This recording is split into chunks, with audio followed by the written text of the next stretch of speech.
Everyone wants happiness. No one wakes up and says, "Today, I choose suffering." And yet, the mind feels restless, anxious, heavy again and again. Pain appears in life. That is natural. But suffering stays longer than pain. It repeats. It echoes. So the question is not why life hurts. The question is, why does the mind suffer even when nothing is wrong? The Buddha did not blame fate. He did not blame other people. He did not blame life. He traced all mental suffering to three silent forces inside the mind: craving, aversion, and ignorance. These are not dramatic enemies. They do not announce themselves. They work quietly, daily, inside your thoughts. Tonight, let us understand them, not as philosophy, but as living experiences inside your own mind. The Buddha called these three forces of poisons of the mind, not because they kill the body, but because they slowly poison peace. Let us look at them one by one.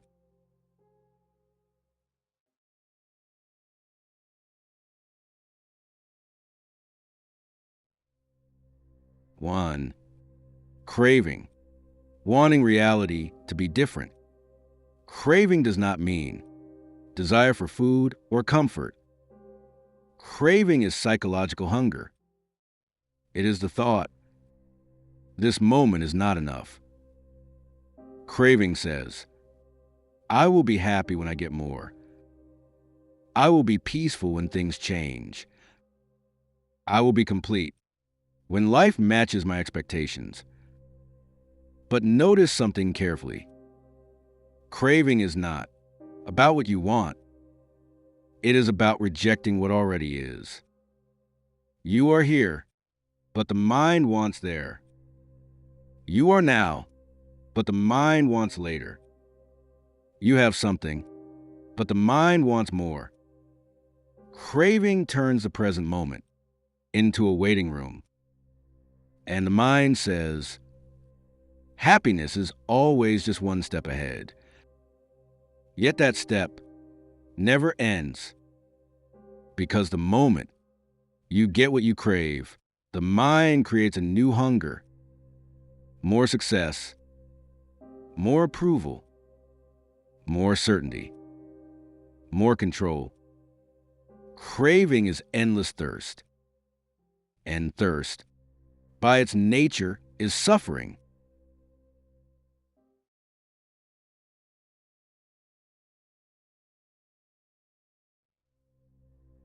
Two, aversion, resisting what already is. If craving pulls the mind forward, aversion pushes the mind away. Aversion is resistance. It is the thought, this should not be happening. I don't want to feel this. I hate this moment. Aversion appears when pain arises, loss occurs, fear visits, discomfort shows up. But here is the deeper truth. Pain is unavoidable. Resistance is optional. When the mind resists pain, it creates a second layer of suffering.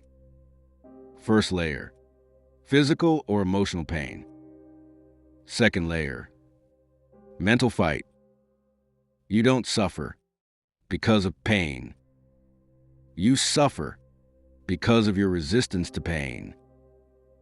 Think of sadness. Sadness itself is heavy, but gentle.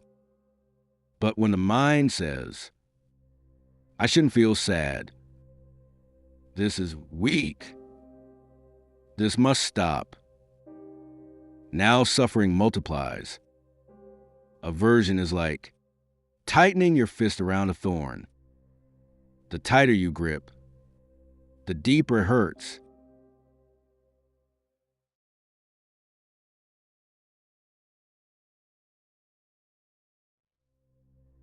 3. Ignorance, not seeing clearly. Ignorance does not mean lack of intelligence. It means misunderstanding reality. Ignorance is believing. Thoughts are facts. Emotions define identity. Everything is permanent.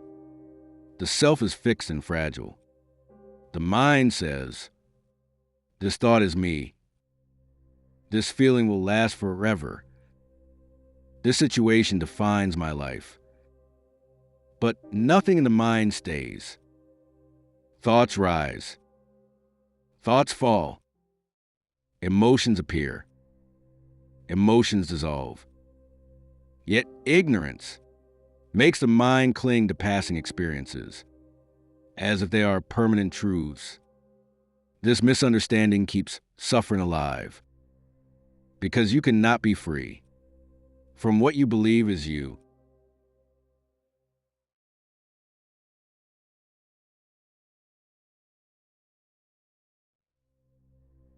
How the three work together. Craving says, I want something else. Aversion says, I don't want this. Ignorance says, this is who I am. Together, they trap the mind in a loop. The mind chases pleasure, fights pain, misunderstands itself, and suffering repeats. Not because life is cruel, but because the mind is confused. Pain versus suffering. Imagine touching fire. Pain arises immediately, but the hand withdraws. Pain ends. No suffering remains. Now imagine emotional pain. A rejection. A failure. A harsh word. Pain arises, but the mind says, why did this happen? This should not have happened.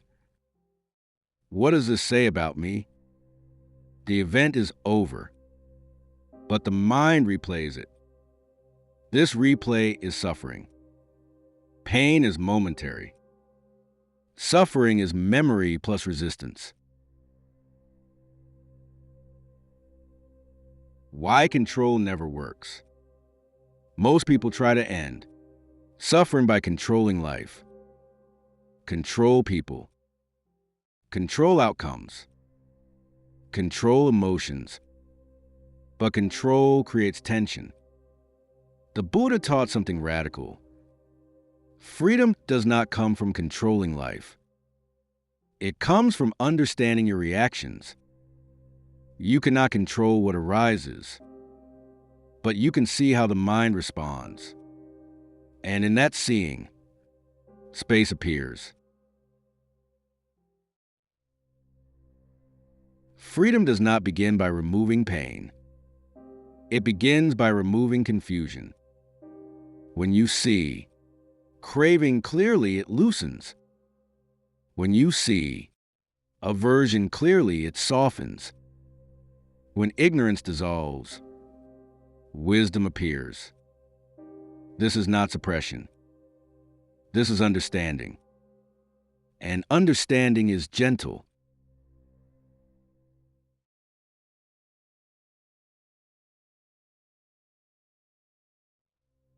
Right now, notice your mind. Is it craving something? Resisting something? Or misunderstanding something? Do not judge. Just observe. Because the moment you see clearly, suffering loses its grip.